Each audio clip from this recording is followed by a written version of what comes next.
తిరుమల శ్రీవారిని పూణేకు చెందిన ఓ golden family దర్శించుకుంది. పూణేకు చెందిన ఓ ఫ్యామిలీ భారీగా బంగారం ధరించి తిరుమల శ్రీవారిని దర్శించుకున్నారు.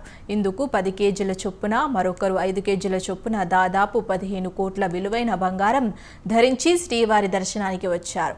ఆలయం ఎదుట భక్తులు వారిని ఆశ్చర్యంగా తిలకించి సెల్ఫీలు దిగారు. వారి రక్షణ కోసం సుమారు 15 మంది సెక్యూరిటీ సిబ్బంది వచ్చారు.